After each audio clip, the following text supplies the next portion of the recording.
रहीम शुरुल्लाह के नाम से जो बड़ा मेहरबान और निहायत रहम करने वाला है। तो स्टूडेंट 12.2 एक्सरसाइज के क्वेश्चंस हम कर चुके हैं। अब हमको जो क्वेश्चंस करेंगे वो हम करेंगे 13 to 16। ठीक है, तो 12 तक हम क्वेश्चन कर चुके हैं, 9 to 12 तक क्वेश्चंस कर चुके हैं। वो वाली वीडियो आपने ज़रूर देख लेनी है। ठीक है, उसमें एक्सप्लेनेशन अच्छे से दी हुई है वेक्टर के बारे में। और अब यहाँ पर क्योंकि थीटे के बारे में है, ठीक है जी, तो यहाँ पर वो ये कह रहे हैं कि आपने क्या करना है, दी unit vector that makes an angle theta. यहाँ पर जो यूनिट वेक्टर है वो थीटा बना रहा है, ठीक है, एंगल बना रहा है विद दी पॉजिटिव एक्सिस। अब इसको हमने समझना ये है कि वेक्टर्स किस तरह से थीटा बनाते हैं। तो आपके पास ये एक गाड़ी है, ठीक है, और इसके ऊपर फ्लैग भी लगा हुआ है, फ्लैग लेके जा रही है और ये ऐसे सफ़र कर रही है, ट्रेवल कर रही है। और यानी कि जिस फोर्स से जा रही है एफ, यहाँ पर एक यूनिट वेक्टर है एफ। यानी कि वेक्टर क्या होता है, वेक्टर फोर्स भी हो सकता है, वेक्टर डिस्प्लेसमेंट भी हो सकता है, ठीक है। तो ये हो सकती है आपके पास वेक्टर क्वांटिटीज़। तो फोर्स एक वेक्टर क्वांटिटी है और ये आपके पास एक वेक्टर है। आपने इसके कंपोनेंट्स लिए हुए हैं, एक्स कंपोनेंट और वाई कंपोनेंट। और यहाँ पर देखें कि ये थोड़ा सा वैसे मुझसे बड़ा बन गया है। सपोज कर रहे हैं कि ये हमारे पास क्या है, 45 डिग्री का एंगल बन रहा है, ठीक है। तो यहाँ पर आपके पास ये वेक्टर इस एक्स कंपोनेंट के साथ 45 डिग्री का एंगल बना रहा है। तो यहाँ आपको कंसेप्ट क्लियर हो गया कि वेक्टर जो है वो किस तरह से एंगल थीटा बनाते हैं। ये आपके पास कंपोनेंट है, ठीक है। अच्छा, तो यहाँ पर अगर इसकी रेजोल्यूशन के बारे में बात करें तो यहाँ पर हम क्या करेंगे, वाई कंपोनेंट और एफ है is equal to sine theta. Y के साथ हमेशा साइन थीटा होता है और इसको इस तरह से लिख सकते हैं, और एक्स के साथ हमेशा कॉस थीटा होता है। तो यहाँ पर आपको जो कंसेप्ट है साइन थीटा और कॉस थीटा वाला, ठीक है, तो ये आपको समझ आ गया है क्योंकि अब क्वेश्चंस में हम sine theta cos theta use करते हैं, तो वो आपको समझना, ये समझाना ये ज़रूरी था। अब हम सवाल पे आते हैं। तो यहाँ पर आपके पास जो क्वेश्चन दिया हुआ है, अब सबसे पहले यहाँ पर देखिए हमने लिख लिया है कॉस थीटा और साइन थीटा, ठीक है। आपको समझ आ गया कैसे लिखा हुआ है, क्यों, क्योंकि ये थीटा बना रहा था ना एक्स एक्सिस के साथ, तो उसको जो कंपोनेंट्स है वो यही है, तो इसीलिए अब हमने थीटा जो है इसमें पुटअप करना है। ये इसमें हमने पुटअप किया। अब यहाँ पर सिंपली ये पाई 180 के बराबर होती है, उसको मल्टीप्लाई करो, डिवाइड करो, तो फिर आपने इसकी कॉस की साइन की कैलकुलेटर से वैल्यूज़ देखनी है, तो ये आपके पास आती है, सही है। तो ये आपके पास जो है कंपोनेंट फॉर्म आ चुकी है वेक्टर की, सही है। अच्छा, अब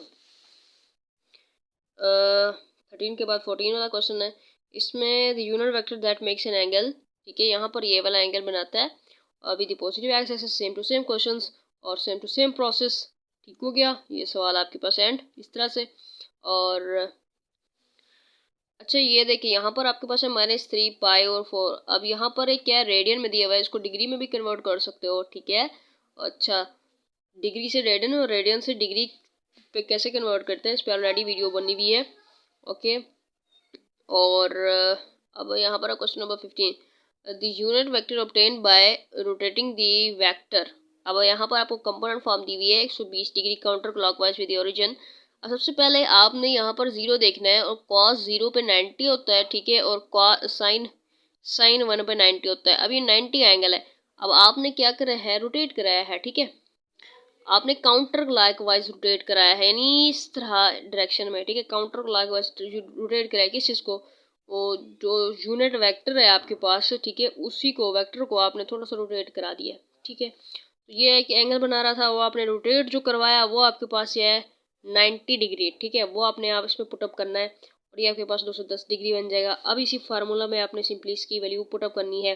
अब यहाँ पर देखें तो ये आपके पास था डिग्री में, और अब आपने यहाँ पर रेडियन में लिखा हुआ है। अब ये डिग्री टू रेडियन कैसे कन्वर्ट करते हैं, अब ये आपके पास डिग्री थी, इसको हमने रेडियन में कन्वर्ट करने के लिए पाई और 180 पे डिवाइड करा, मल्टीप्लाई करा, ठीक है, पाई और 180 के साथ मल्टीप्लाई कर दिया, तो ये इसके साथ इसको हमने कैंसिल आउट किया, तो ये आपको 7 पाई ओवर 6 आ चुका है, ठीक है।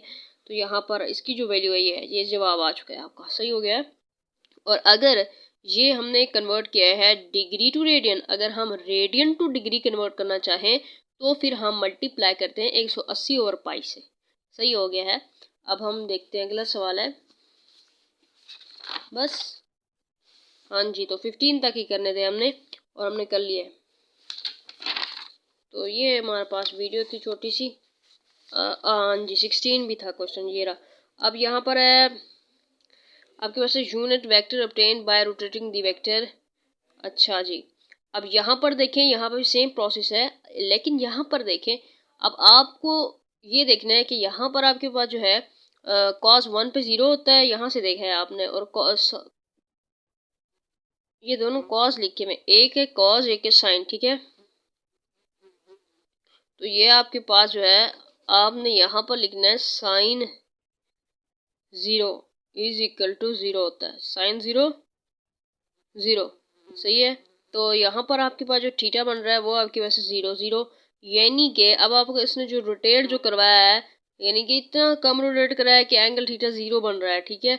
इसकी वैल्यू कुछ पॉइंट तक होती है, यानी इतना कम रोटेट कराया है, इतना कम थीटा बन रहा है 0, यानी कि हम इसमें ऐड ही नहीं करेंगे, इसमें हमने ऐड ही नहीं करेंगे। जैसे पिछले क्वेश्चन में हमने 90 ऐड किया था, इसमें कुछ ऐड नहीं करेंगे क्योंकि 0 है यहाँ पर। तो यहाँ इसलिए हमने क्या करें हुआ, यहाँ पर इस फार्मूला में सिंपली यही पुटअप करा और ये इसकी वैल्यू आ चुकी है। तो ये क्वेश्चन जो हमारे एंड हो चुके हैं।